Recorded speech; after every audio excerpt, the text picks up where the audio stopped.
Hello guys, this is Ami. Welcome to my vlog. So, for today's video guys, educational vlog na naman tayo tungkol sa health natin. So, alam nyo guys, itong saging, mawa. Iba na yun ang tingin nyo ha. Hindi yan maganda yan. O, ang saging guys, kailangan kumain tayo ng kahit isang piraso per day ng saging. Alam mo nyo kung anong meron ito?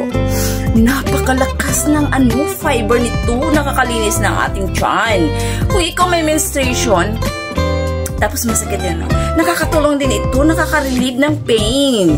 So, no need na kailangan na mag-take ng medicine para sa pain. Kasi nakakasira ng ating kidney. Diba? Diba? Diba guys, tama ba ako? So, ang saging guys, dapat din na kahit 2 to 3 pieces lang a day. Kasi pag sobra kang kumain ito, kasi na to sa potassium, hindi rin maganda pag labis kang kumakain ito ng saging. May nakakasira din sa ating katawan. So, kailangan talaga isang saging sa isang araw, tapos yung hanap na ng ibang fruits na pwede natin maintake araw-araw. Oo. So, ganun lang guys. Kana bang magmatsyag ka sa imuhang nutrients sa gina-intake daily na to. Kasi mao mong pinaka-importante sa atong katawan. Na dili ta magkasakit. Ito panlaban ito sa mga katong mga katubitong mga diabetes, mga maipotong nitong mo. Tamis niya, pero di siya pwede manubra. Is one saging per day lang. Di siya pwede mo kaon og dagan kasi diabetes tamis po, diba? Pero nakakatulong din sa kayo to regulate sa iyahang mga blood sugar, diba? Oo. So, kinahanglan gid nga naatay disiplina sa atong pagkaon sa prutas o pagkaon sa nutrients. Pagpili sa pagkaon nga naay nutrients sa atong lawas. Para po nga dili ta masakit. Dahil karon adlaw karon na panahon na bawal magkasakit. Diba? So, mahal ang hospitalization dito sa Pilipinas.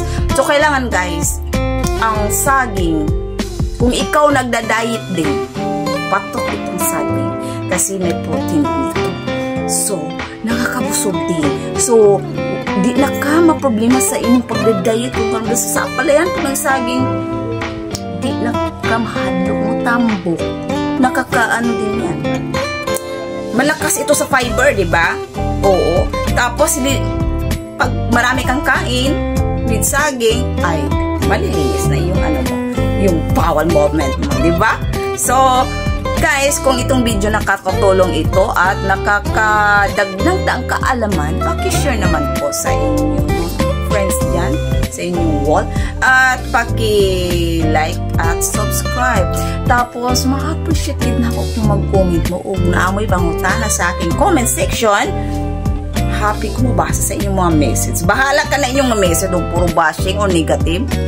Dawato na ako, guys. Walay problema sa ako. You're always welcome. Bakas lang. So, that's all for today. See you in my next vlog.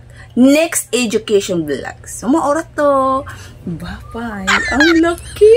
Oh, di ba? Tama-tama lang. Bye-bye.